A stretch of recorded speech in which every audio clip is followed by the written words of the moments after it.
ایک نوجوان ہمارا طبیعی دوست گلاسگو میں رہتا تھا، وہ بیمار ہو کے ہاسپٹل گیا ہے، تو اس کی جو اٹینڈنٹ نرس تھی اس نے 3-4 دن کے بعد کہا کہ آپ مجھ سے شادی کریں گے؟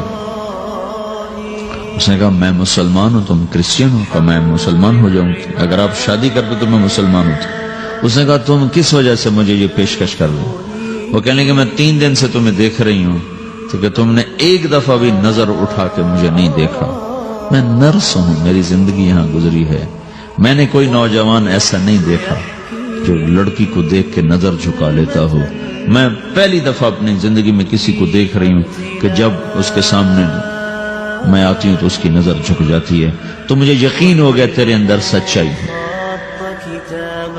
تو وہ مسلمان ہو گئے، اس نے آگے کتنی بچیوں کو مسلمان کیا۔ پھر اشفاق احمد صاحب مرحوم تھے، یہ ڈرامہ رائٹر، ان سے اچھی سلام دعا تھی میری، تو ایک دن مجھ سے کہنے لگے کہ میں تبلیغ کے کام سے متاثر ہوا ہوں انگلینڈ جا کر، پاکستان میں نہیں انگلینڈ جا کر، تو میں ایڈنبرا میں پارک میں بیٹھا تھا، میری بیوی میرے ساتھ بیٹھی تھی، تو ایک جماعت آئی، انہوں نے آ کر اذان دی مغرب کی اور نماز پڑھی۔ نماز کے بعد 13-14 لڑکیاں بھاگ کے آگے آئیں ان سے بات کرنے کے لیے، تو میں نے بیوی سے کہا آؤ سنو یہ کیا کہنے کہتے ہیں، تو کہا ہم دونوں بھی پہنچے، تو جس نے جماعت کرائی تھی نا اس کو ایک لڑکی آگے بڑھ کے کہتی آپ کو انگلش آتی؟ کہی آتی ہے۔ کہی آپ نے کیا کیا ہے؟ کہی ہم نے اپنی عبادت کی۔ تو لڑکی کہنے لگی آج تو اتوار نہیں ہے، تو اس نوجوان نے کہا کہ جی ہم دن میں 5 دفعہ کرتے ہیں، صرف اتوار کو نہیں، روزانہ 5 دفعہ۔ وہ لڑکی کہنے لگی یہ تو بہت زیادہ ہے، آپ اس کو کیسے نبھاتے ہیں؟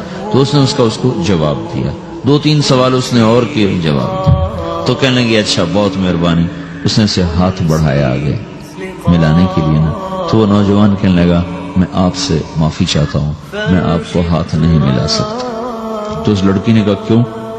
کہ یہ ہاتھ میری بیوی کی امانت ہے اور کسی کو نہیں لگ سکتا۔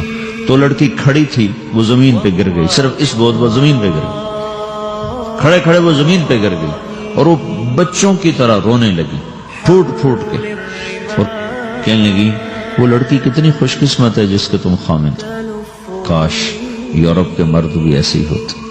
اشفاق صاحب مرحوم کہنے لگے میں نے اپنی بیوی سے کہا بانو آج وہ تبلیغ ہوئی ہے کہ لاکھوں کتابیں بھی چھپ جاتی، وہ کام نہ ہوتا جو یہ نوجوان اپنے عمل سے کر لیا۔